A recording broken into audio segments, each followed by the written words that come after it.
Olá, amigos da Safras News, eu sou o jornalista Arno Bach e na edição de hoje do Conversa com Analista, eu entrevisto o consultor e analista de boi e carnes de Safras e Mercado, Fernando Iglesias.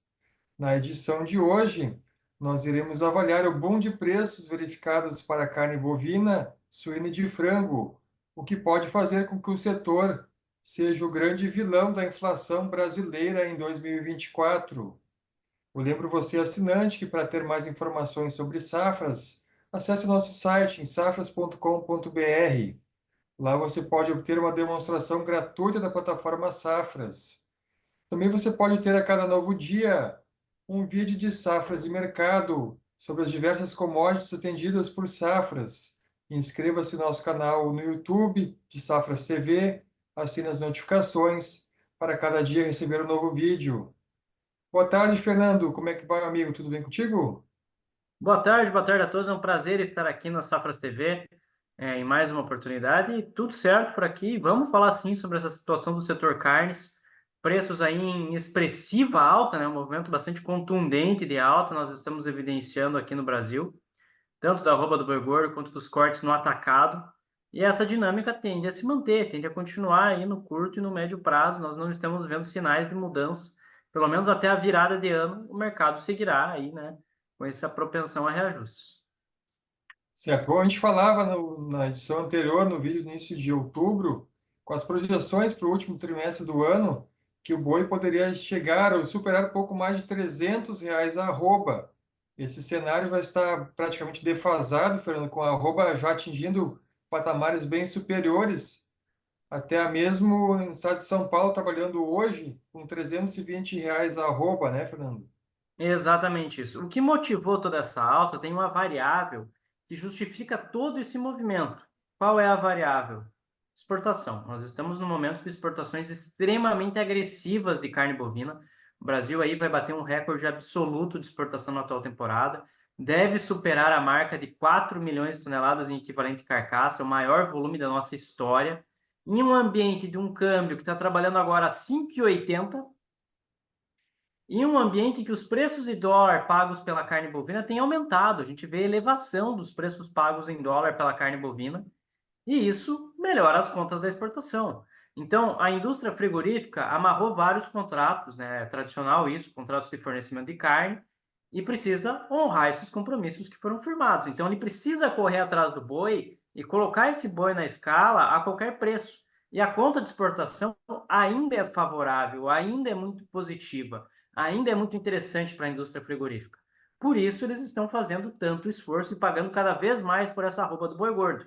Então, esta é a variável que tem levado a isso. Entrou oferta de confinados no mercado brasileiro? Sim, tivemos aí a entrada de confinados no mercado brasileiro. Isso aconteceu, mas não a ponto aí de alterar, né, essa dinâmica que nós estamos vendo. Esse boi aí foi rapidamente tomado pelas indústrias que mantiveram aí a capacidade de abate. Algumas começaram, as indústrias de mercado interno começaram a aumentar a capacidade ociosa, isso a gente percebeu. Houve um aumento da ociosidade dessas indústrias aí que trabalham no mercado doméstico, reduziram o abate justamente por conta dessa característica da conta não ser tão satisfatória assim.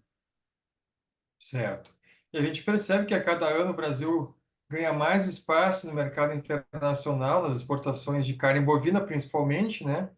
E com isso, realmente, com um dólar favorável à exportação, o caminho não é outro, né, Fernando? O setor tem que buscar a exportação como uma forma de buscar rentabilidade, realmente, onde remunera melhor o setor, né? Exatamente isso, Arne, esse é o ponto.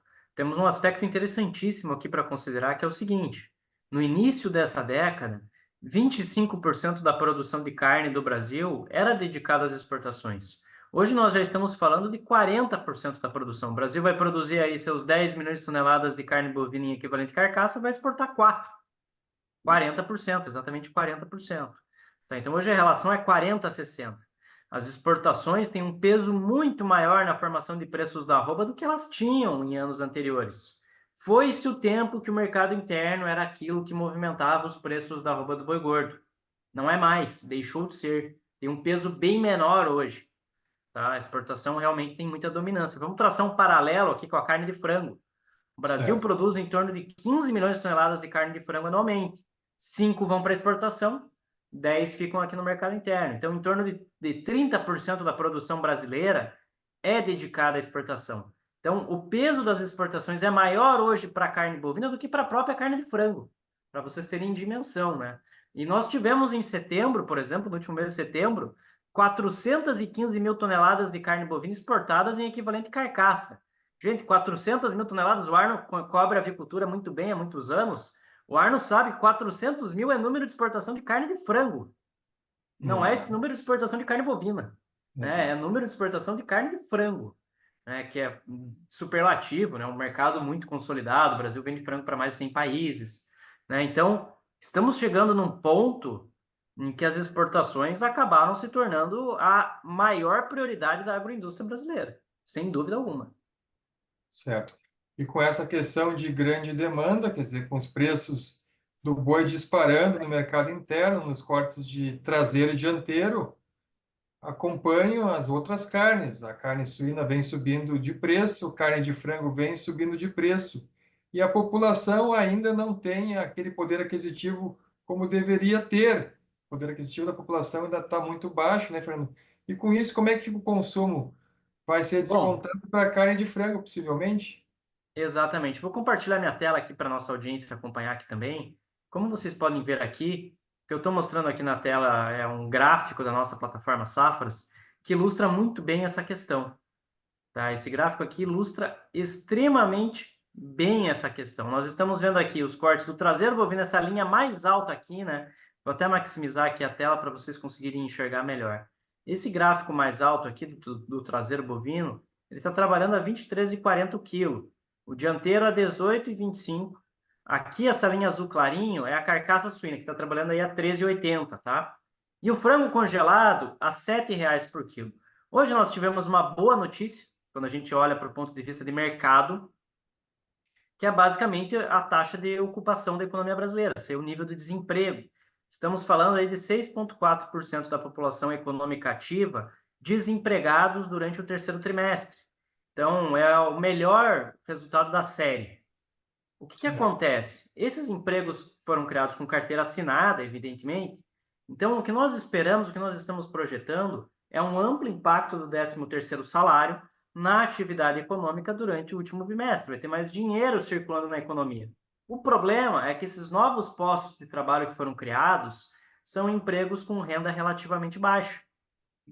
Tá? Então, isso acaba pegando um pouquinho dentro do mercado, acaba dificultando um pouco. O brasileiro não tem poder de compra, né? Tem grandes dificuldades em poder de compra. Então, a partir do momento que a carne bovina começa a subir demais, ele vai migrar para proteínas de menor valor agregado, ele vai buscar alternativas para manter o consumo, e a carne de frango vai ser a proteína de escolha, não tenho dúvidas. Você consegue colocar muito mais carne de frango dentro do carrinho do supermercado do que cortes bovinos.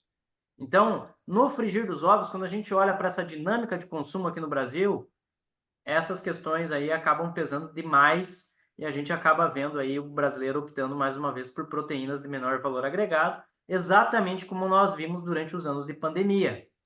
E essa correlação vai ficar mais forte ainda no primeiro bimestre, que a circulação monetária diminui, o brasileiro vai ter aí uma série de despesas tradicionais essa época do ano, IPTU, IPVA, compra de material escolar, tudo isso pesa muito no orçamento familiar e, nesse caso, eles vão ter que priorizar o consumo de produtos mais acessíveis. Dentro do setor carne, esse consumo vai recair aí sobre a carne de frango, sobre os embutidos e sobre o ovo propriamente dito, que são proteínas mais acessíveis a boa parte da população. Então, só saindo um pouquinho aqui desse campo do gráfico, né? Quero mostrar aqui para quem está nos acompanhando também os nossos preços físicos aqui, tá no quadro de cotações. Vocês podem ver exatamente aquilo que o Arno mencionou no início do vídeo.